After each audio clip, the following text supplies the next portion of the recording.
And a huge welcome back to CM Capital University. It's been a bit since we've seen each other last, and my has the world changed. In a previous lecture, we discussed the effect of interest rates on the bond market. As you may recall, and in short, as rates go up, bonds have a tendency to go down. There are many reasons as to why the Federal Reserve Bank can decide to raise interest rates. In this case, and as we all know, unfortunately, and as we have experienced, it was to counter inflation. All you need to do is to take one trip to the grocery store to see it in real time. Through a series of many aggressive interest rate hikes, inflation has begun to subside. In fact, as of the previous release of CPI figures just a week ago, which is a measure of inflation, annual inflation rate hit 2.3% in April, less than expected, and the lowest since the year 2021. How that typically translates into interest rates is it can make the case for no more interest rate increases. In fact, it can even make the case for lowering interest rates. And as you might have seen over the past year, rates have done just that. They've come down.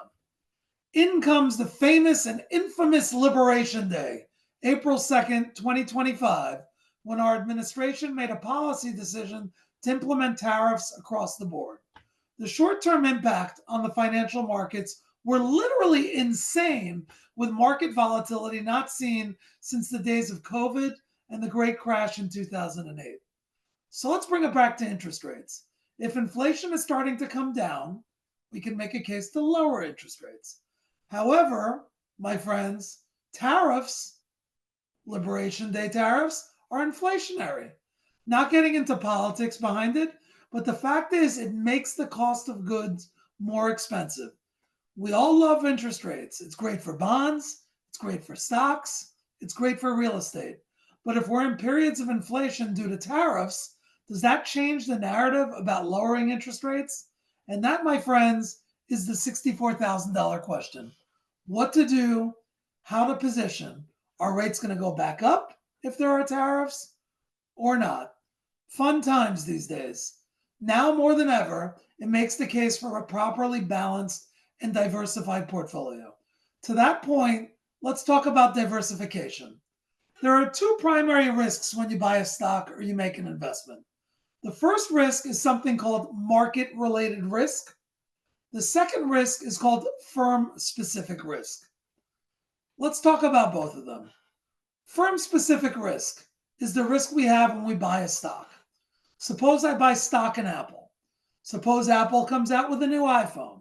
Suppose the new iPhone doesn't work, the battery doesn't operate, it's a flat launch. Apple goes down. Firm specific risk is I invest in Apple. Something happens with Apple, my investment goes down in value. How do we mitigate or reduce firm specific risk? We buy different firms. So nothing complicated.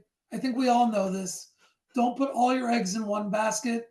Buy different stocks. But what do we do if it's a market related risk? And what does a market related risk mean? Market related risk is the risk that the overall market comes down. I don't know if you've seen, but the bulk of the risk when you buy a stock, it's generally the overall market. Meaning when the market's really good, all the stocks do pretty well. When the market's really bad, all the stocks kind of do bad. Of course, we want to do better than the market on the upside. We want to lose less on the downside. But at the end of the day, the bulk of the risk when you buy a stock is due to the overall market. So how do we mitigate market related risk? How do we mitigate risk if inflation goes up and interest rates go up and the market goes down? We invest in different markets.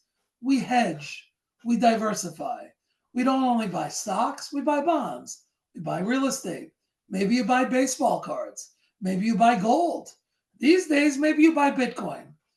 As always, you speak with your financial advisor to figure out how to diversify best for your needs.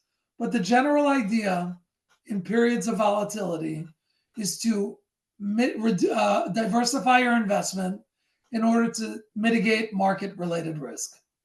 And guys, that is our take today from CM Cap U. Till next time, have a wonderful day.